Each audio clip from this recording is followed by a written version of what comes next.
खरा नागरिक या पाठातील पुढचा भाग जो आहे तो आपण पाहणार आहोत की निरंजन जो आहे परीक्षेला पेपर देण्यासाठी, नागरिकशास्त्राचा पेपर देण्यासाठी ज्यावेळी निरंजन जातो त्यावेळी कोणती घटना त्याच्याबरोबर घटित होते हे आपण आजच्या पार्टमध्ये पाहणार आहोत. तर मावशीचं घर गावाबाहेर डोंगर पायथ्याशी. प्रश्न पण होता की मावशीचं घर कोठे होतं? डोंगर पायथ्यापाशी. कोठे होतं मावशीचं घर? मावशीचं घर गावाबाहेर डोंगर पायथ्याशी हे मावशीचं घर होतं. मध्ये एक नदीही लागायची. प्रश्नसुद्धा आहे की साखळी पूर्ण करा की निरंजनच्या शाळेचा रस्ता जो आहे तो कसा होता. निरंजन शाळेत जाताना शाळेचा रस्ता जो आहे तो कसा होता. तर पहिल्यांदा काय लागायचं? मावशीचं घर. काय लागायचं? मावशीचं घर. आणि त्यानंतर मध्ये काय एक नदीही लागायची. मध्ये यानी रास्ते के बीच में जाते समय.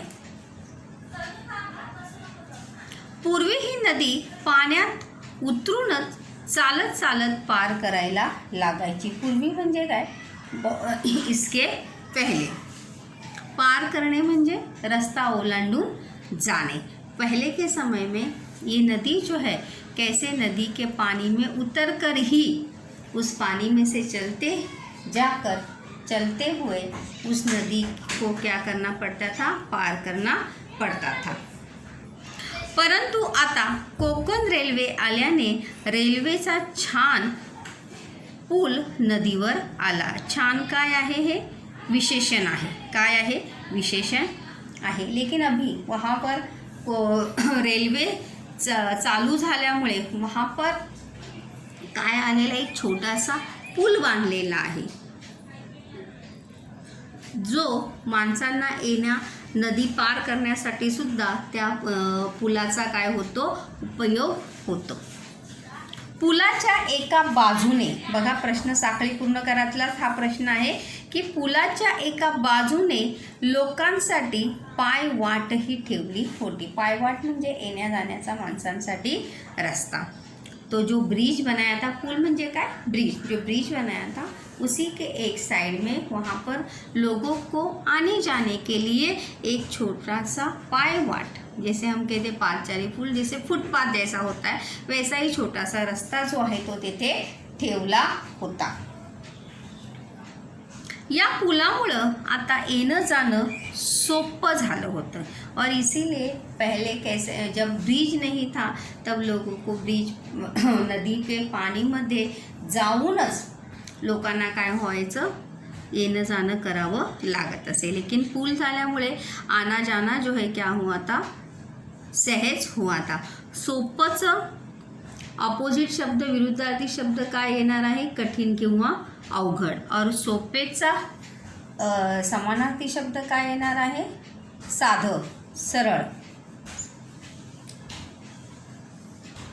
निरंजन अभ्यासाची मनातल्या मनात उजळणी करत झपाझप चालला होता. उजळणी करणे म्हणजे पाठांतर करणे. हा सुद्धा काय आहे? वाक्य प्रचार आहे. उजळणी करणे म्हणजे पाठांतर करणे. या जो याद किया है उसे दोहराना. मनातल्या मनात, मन ही मन, निरंजन जो है जो याद किया था उसे क्या कर रहा था? मन ही मन दोहरा रहा था. उजळणी करत झपाझप. झपाझप म्हणजे फास्ट, एकदम फटाफट जो आहे तो निरंजन काय होता? चालला होता. वाटेत त्याला भला मोठा दगड पडलेला दिसला. देखो यहाँ से वो घटना शुरू होती है जिस घटना में निरंजन ने अपना क्या दिखाया था? प्रसंगावधान. प्रसंगावधान यानी प्रसंग के अनुसार की गई हुई कृति या कार्य. निरंजनने तो दगड उचलून बाजूला ठेवला. अभी यहाँ पे ये एक साधारण वाक्य आहे, विधानार्थी वाक्य आहे. याचं जर आपल्याला आज्ञार्थी करायचं असेल मुलांनो ते तर कसं होणार आहे? निरंजन तो दगड उचलून बाजूला ठेव. काय होणार आहे? ठेव. देखो क्रियापद पे हमेशा आज्ञार्थी वाक्य में हमें क्या देना है? ध्यान देना आवश्यक है. कारण की आज्ञार्थी वाक्याचं क्रियापद हे काय असतं? आज्ञार्थी असतं.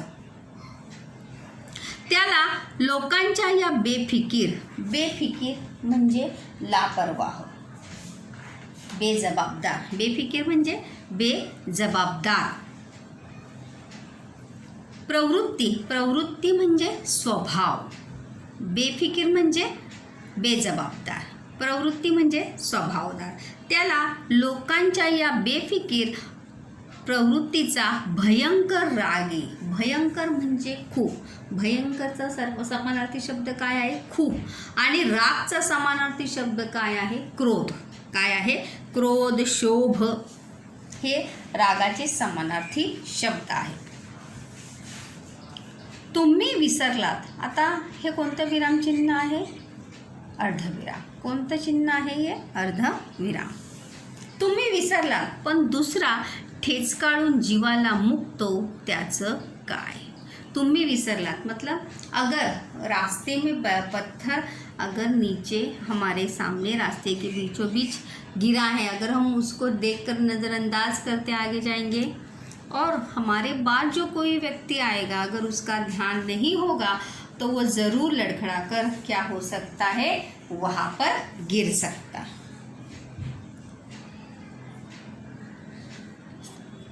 तुम्ही विसरलात पण दुसरा ठेचकाळून म्हणजे पडून. जीवाला मुकणे हा सुद्धा काय आहे मुलांनो? वाक्य प्रचार आहे. जीवाला मुकणे म्हणजे मृत्यू होणे, जीव जाणे हा त्याचा अर्थ आहे. जीवाला मुकणे, जीव जाणे. त्याचं काय? यहाँ पर उद्गारवाचक चिन्ह है. असंच त्याचं म्हणणं. ऐसे ही निरंजन का मानना था कि अगर हम समझदारी से काम करते हैं या समझदारी दिखाते हैं तो आगे दूसरे व्यक्ति को इसका नुकसान जो है वो उठाना पड़ेगा नहीं. निरंजन पुलावर पोहोचला तेव्हा 9:30 वाजून गेले असावे. निरंजन जो है जल्दी जल्दी वहाँ से निकला था क्योंकि निरंजन को कहाँ जाना था? जेवण्यासाठी. निरंजनला दुसऱ्या घरी जेवण्यासाठी जायचं होतं, त्यामुळे निरंजन तिथून निघाला.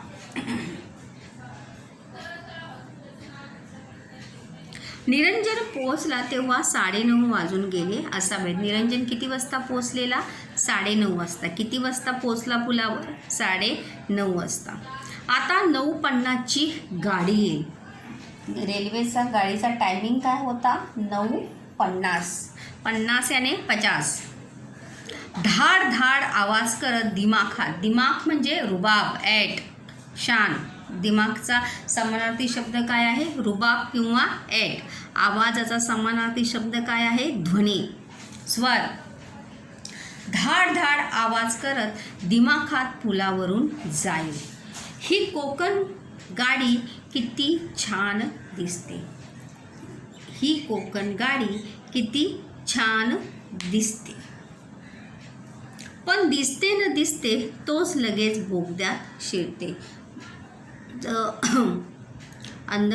गाड़ी जी आहे मतलब देखते ही देखते पण एक ही झलक देखने के बाद गाड़ी कशामध्ये शिरते? बोगद्यामध्ये शिरते. बोगदा याने टनल. काय मजा येत असेल नाही गाडीतून जायला. हे कोणतं वाक्य आहे? काय मजा येत असेल नाही गाडीतून जायला. तर हे प्रश्नार्थी वाक्य आहे. तर या प्रश्नार्थी वाक्याचं जेव्हा आपण विधानार्थी वाक्य करणार आहे तर ते विधानार्थी काय होणार आहे? होकारार्थी होणार आहे. गाडीतून जायला खूप मजा येत असेल किंवा गाडीतून जायला किती मजा येत असेल, असा याचं विधानार्थी वाक्य जे आहे ते असं होणार आहे. आपणही मोठं झाल्यावर गाडीतून फिरू या विचाराने तो हुरळून गेला. हुरळून जाणे म्हणजे मनातल्या मनात खूप आनंदी होणे. हा सुद्धा काय आहे?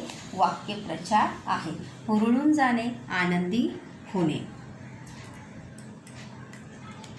इथे बघा आलेलं आहे की आपणही मोठं झाल्यावर गाडीतून फिरू, स्वल्पविराम आहे, या विचाराने तो हुरळून गेला. मन ही मन क्या होने लगा, निरंजन जो है खुश होने लगा कि मैं भी बड़ा होने के बाद ऐसे ही गाड़ी में बैठकर घूमूंगा. तोच त्याचं लक्ष डाव्या बाजूस रुळाखाली पडलेल्या भल्या मोठ्या भगदाडाकडे गेलं. तभी, तोच म्हणजे तभी, उसका ध्यान, लक्ष म्हणजे ध्यान, डाव्या बाजूस रुळाखाली पडलेल्या मोठ्या भगदाडाकडे गेलं. भगदाड म्हणजे काय? होल, छिद्र, भोक. हे छिद्र कसलं? छिद्र म्हणजे भोक, होल, सुराग. तो वो अपने आप से ही सवाल पूछने, क्योंकि निरंजन का वो रोज आने जाने का क्या था? रास्ता था. इसीलिए निरंजन उस रास्ते से भली भांति क्या था? परिचित था. रस्त्याने येताना जाताना निरंजन उस रास्ते का क्या करता था? बारीकी से निरीक्षण करता था. उसका हर एक चीज़ पे ध्यान होता था. इसीलिए उसने उस बात को या अलग बात को उसने तुरंत क्या कर लिया था? टाळ लिया था.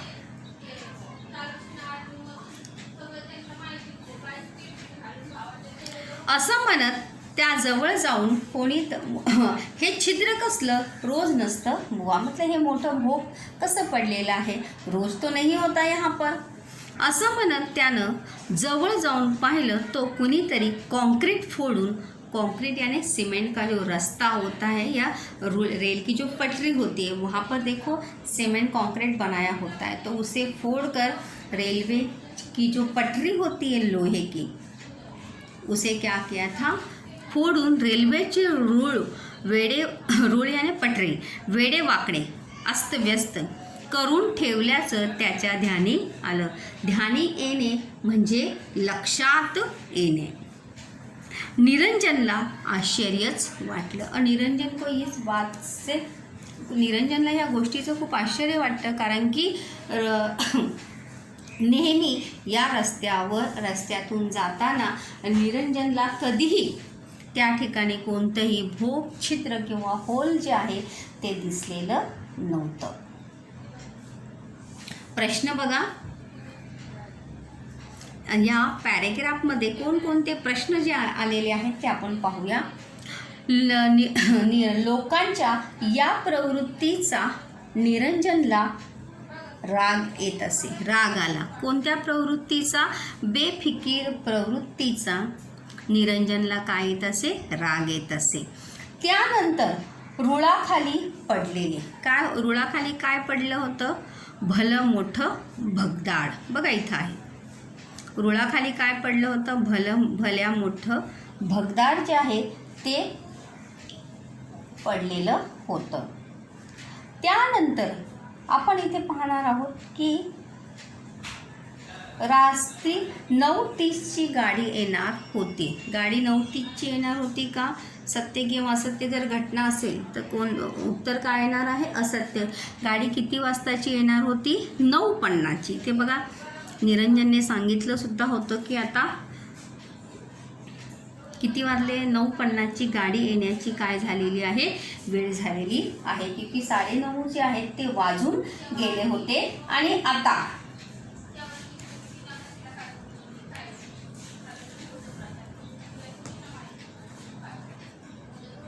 त्यानंतर असे सुद्धा प्रश्न येऊ शकतात की निरंजनचे पुढील गुण दर्शवणारी कृती किंवा विचार व्यक्त करणारी वाक्य जी आहे ती स्पष्ट करा.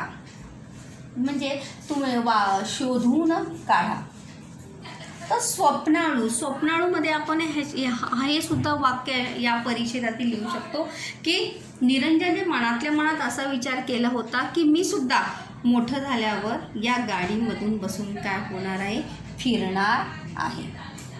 तार्किक विचार करणारा हा सुद्धा गुण येऊ शकतो.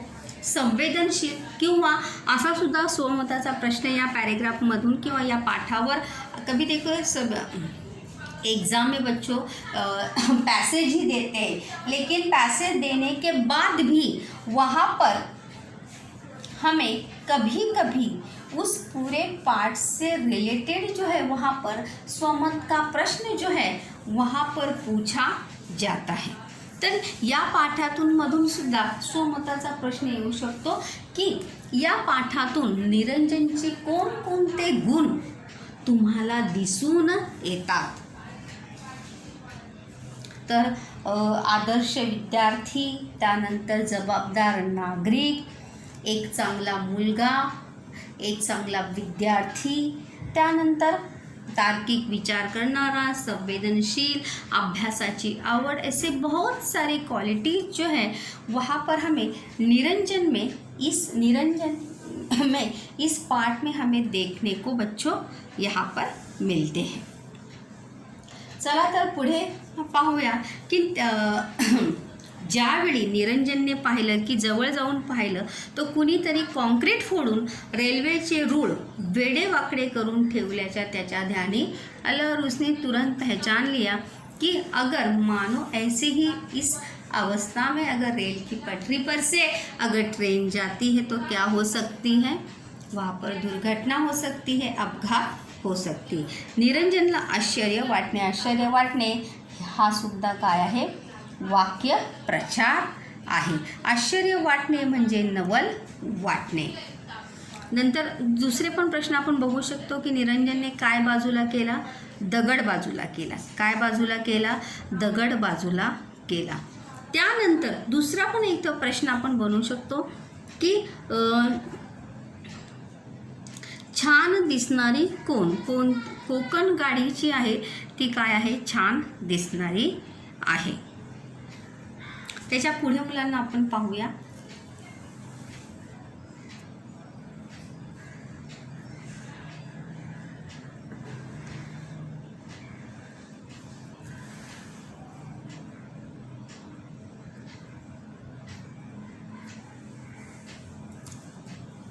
त्यानंतर रात्री 2 वाजता शेवटची गाडी इथून जाते। रात्री 2 वाजता देखिए निरंजनचं लक्ष किती आहे हे आपल्याला ह्यावरून दिसून येतं की शेवटची गाडी रात्री किती वाजता जाते, 2 वाजता। किती वाजता जाते, 2 वाजता रात्री शेवटची गाडी जी आहे ती या ठिकाणाहून जाते। त्यानंतर पहाटेस कुणीतरी हा उपद्व्याप जाणीवपूर्वक केला असावा। पहाटे याने बड़ी सुबह किसी ने जाणीवपूर्वक म्हणजे जानबूझकर, उपद्व्याप करणे, नसत्या उठाठेवी करणे। उपद्व्याप करणे हा सुद्धा काय आहे, वाक्य प्रचार आहे। उपद्व्याप करणे म्हणजे नसत्या उठाठेवा करणे, वाटेल त्या गोष्टी करणे, हा वाक्य प्रचार आहे मुलांना। जाणीवपूर्वक केला असावा। जाणीवपूर्वक मतलब जानबूझकर किसी ने अपघात या दुर्घटना हो इसलिए जानबूझ के किसी ने ये ऐसी हरकत की होगी। आता प्रवाशांनी भरलेली 9:50 ची गाड़ी येईल और अभी यात्रियों से खचाखच भरी हुई 9:50 की क्या आएगी, ट्रेन आ जाएगी। निरंजन एकदम सावध झाला। सावध होणे म्हणजे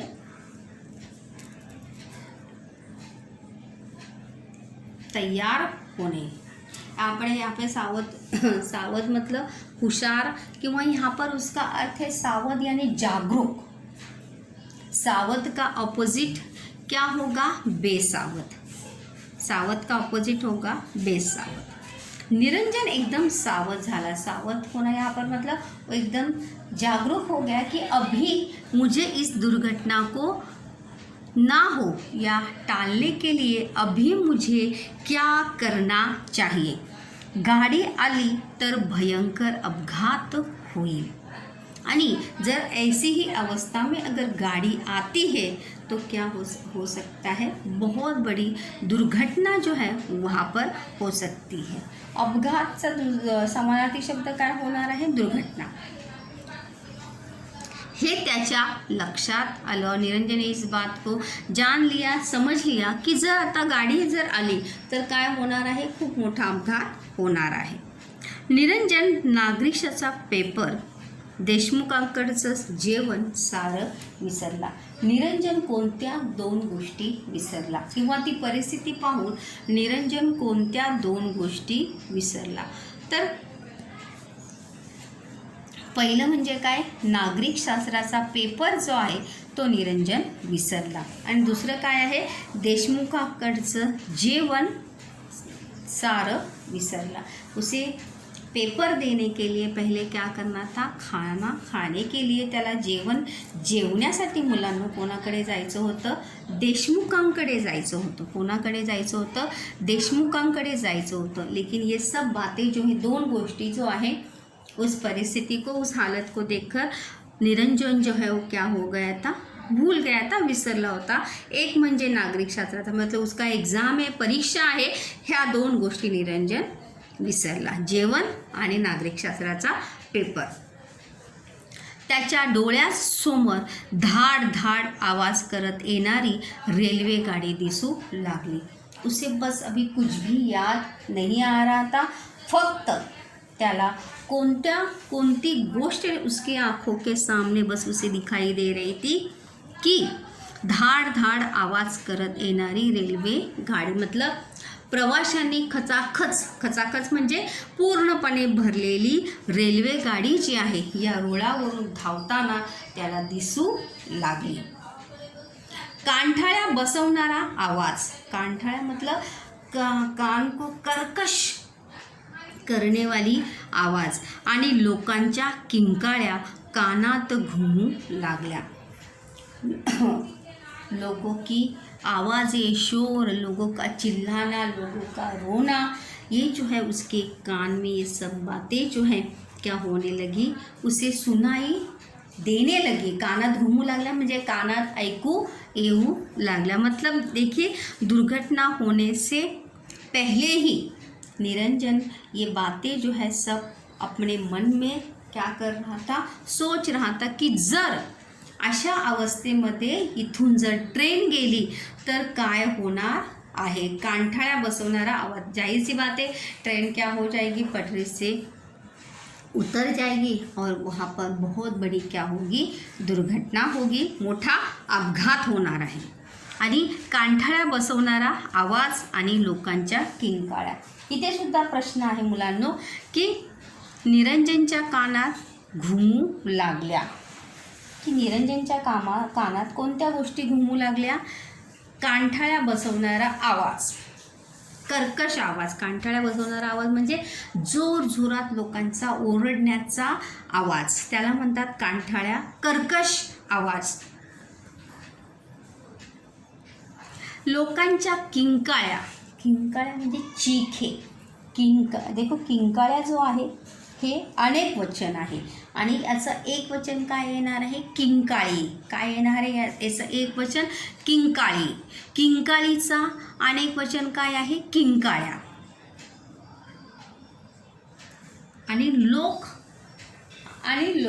लोकचं अनेक वचन सुद्धा काय येणार आहे, लोकच येणार आहे. कानठळ्या हे काय आहे, अनेक वचन, याचं एक वचन काय होणार आहे, कानठळी. आणि कानचा समानार्थी शब्द आहे कर्ण. काय आहे कानचा समानार्थी शब्द, कर्ण. आणि कानचं वचन बदलून मुलांना येणार आहे कानच. एक कान, अनेक कान. स्टेशन इथून खूप दूर होतं. यहाँ से स्टेशन जो था बहुत ही दूर था. 3-4 किलोमीटर तिथपर्यंत सांगायला जायचं तर परीक्षा बुडणार होते. और यहाँ से चलकर, दौड़कर, भागकर यहाँ से अगर मैं जाता हूँ तो जाहिर सी बात है क्या हो जाएगी, माझी परीक्षा काय होणार होती, बुडणार होती. किती अंतर होतं, स्टेशन इथून खूप दूर होतं. दूरचं समानार्थी शब्द काय आहे, लांब. दूरचा समानार्थी शब्द आहे लांब. आणि दूरचा विरुद्धार्थी शब्द आहे जवळ. इथून तेथून, इथून आणि तेथून. इथूनचा विरुद्धार्थी शब्द काय आहे, तेथून. स्टेशन इथून खूप दूर होतं, मतलब जहाँ पर वो रेल्वे पटरीवर किंवा रेल्वेच्या रुळावर जे भगदाड पडलं होतं तिथून स्टेशन काय होतं, खूप लांब होतं. जवळजवळ किती किलोमीटर अंतर होतं ते 3-4 किलोमीटर अंतर ते लांब होतं. आणि तिथपर्यंत सांगायला जायचं तर काय बुडणार होती, परीक्षा बुडणार होती. आणि मग नापास. नापासच्या विरुद्धार्थी शब्द काय आहे, पास. पासचा समानार्थी शब्द आहे उत्तीर्ण. लक्षात ठेवा, पास म्हणजे पास होणे. पासचा समानार्थी शब्द आहे उत्तीर्ण आणि नापासचा समानार्थी शब्द आहे अनुत्तीर्ण. आणि पास आणि नापास हे दोन काय आहे, विरुद्धार्थी शब्द आहे. मग नापास जाहिर सी बात है, त्याचा उसका वो आखिरी पेपर था, और अगर वो आखिरी ही पेपर नहीं देगा तो जाहिर सी बात है एग्ज़ाम में क्या हो जाएगा, वो फेल हो जाएगा. मग भडसावळे गुरुजींची मदत बंद. आणि भडसावळे गुरुजी जो उसे पढ़ाई में मदद कर रहे थे वो भी क्या हो जाएगी, बंद हो जाएगी. क्योंकि भडसावळे गुरुजींनी काय सांगितलं होतं की जोपर्यंत तुझा पहिला क्रमांक आहे तोपर्यंत मी तुला, पहिला नंबर जोपर्यंत तुझा आहे तोपर्यंत मी तुला काय करणार आहे, मदत करणार आहे.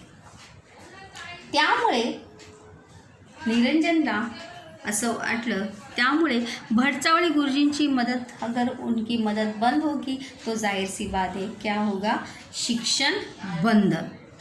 प्रश्नसुद्धा येतो की नापास झाल्यानंतर कोणत्या 2 गोष्टी बंद होणार होत्या, की निरंजन जर नापास झाला तर कोणत्या 2 गोष्टी, तर कोणत्या 2 गोष्टी, भडसावळे गुरुजींची मदत बंद होणार होती आणि काय बंद होणार होतं, निरंजनचं शिक्षण बंद होणार होतं. या 2 गोष्टी निरंजन नापास झाल्यानंतर होणार होत्या. रेल्वेनं फिरायचं स्वप्न अपुरंच राहणार होतं. रेलवे से घूमना ये मेरा ख्वाब जो है ये क्या हो रहने वाला था, अधूरा ही रहने वाला था. अपूर्ण विराम. परंतु मन मानायला तैयार नव्हतं. मतलब एक तरफ देखिए वहाँ पर उसके सामने निरंजनच्या समोर 2 परिस्थिती उभ्या होत्या. एक म्हणजे वैसी परिस्थिति, वैसी ही हालत छोड़कर निरंजन कहाँ जाए, परीक्षा देने जाए, और या निरंजन उस घटना के बारे में जाकर स्टेशन मास्टर को बताइए. 2 परिस्थिति उसके सामने थी. स्वप्न अपूराच राहणार होतं. मतलब ये सब चीज़ें अगर निरंजन पेपर देने नहीं जाता है तो या सगळ्या गोष्टी होणार होत्या. 3 गोष्टी, भडसावळे गुरुजींची मदत बंद होणार होती, शिक्षण बंद होणार होतं आणि त्यानंतर रेल्वेने फिरायचं स्वप्नसुद्धा काय होणार होतं, अपुरंच राहणार होतं. या 3 गोष्टी होत्या. परंतु मन मानायला तैयार नव्हतं. लेकिन मन मानने के लिए तैयार नहीं था. त्याने क्षणभर विचार केला आणि स्टेशनच्या दिशेने धाव घेतली. उसने एक पल, क्षणभर म्हणजे एक पल, एट्स 1 सेकंड उसने सोचा और कहाँ पर दौड़ चला. स्टेशनच्या दिशेने त्याने धाव घेतली. स्टेशन की तरफ वो दौड़ने लगा या पळू लागला, धावू लागला. धाव घेणे म्हणजे पळत जाणे. तो स्टेशनात शिरला तेव्हा 9:50ची गाडी नुकतीच आली होती. और जैसे ही उसने स्टेशन पर प्लेटफॉर्म पर एंट्री मारी तब वहाँ पर 9:50 की ट्रेन वहाँ पर क्या थी, खड़ी थी. आता 5 मिनटातच ती सुटणार होती.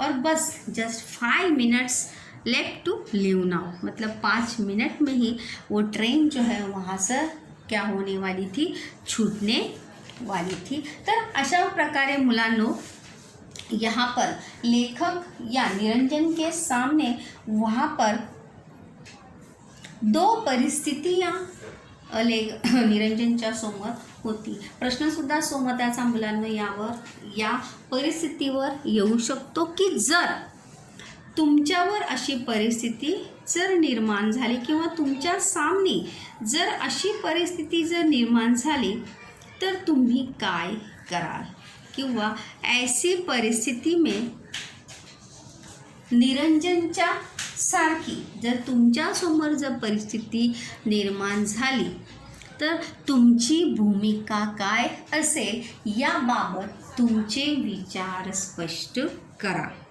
किंवा असा सुद्धा स्वमताचा प्रश्न मुलांना येऊ शकतो की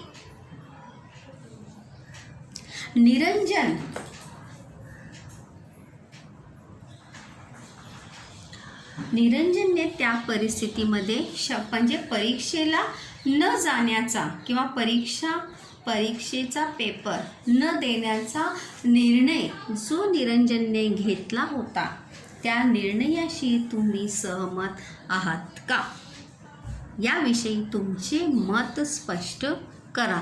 किंवा निरंजनचे वागणे योग्य की अयोग्य यावर तुमचे विचार सकारण स्पष्ट करा. अशा विविध प्रकारचे प्रश्न जे आहेत स्वमताचे मुलांनो या पॅरेग्राफवर किंवा या पाठावर आधारित तुम्हाला येऊ शकतात की निरंजनच्या समोर जशी परिस्थिती निर्माण झाली किंवा जशी परिस्थिती निरंजनच्या समोर होती तशी परिस्थिती जर तुमच्या समोर आली तर तुम्ही काय कराल किंवा तुम्ही काय केले असते याबाबत तुमचे विचार स्पष्ट करा.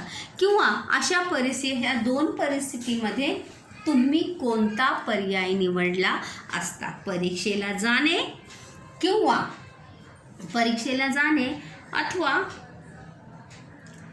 स्टेशन मास्तरकडे जाणे किंवा स्टेशन मास्तरला जाऊन सांगणे या दोघांपैकी तुम्ही कोणता पर्याय निवडला असता यावर तुमचे विचार स्पष्ट करा किंवा यावर तुमचे मत स्पष्ट करा.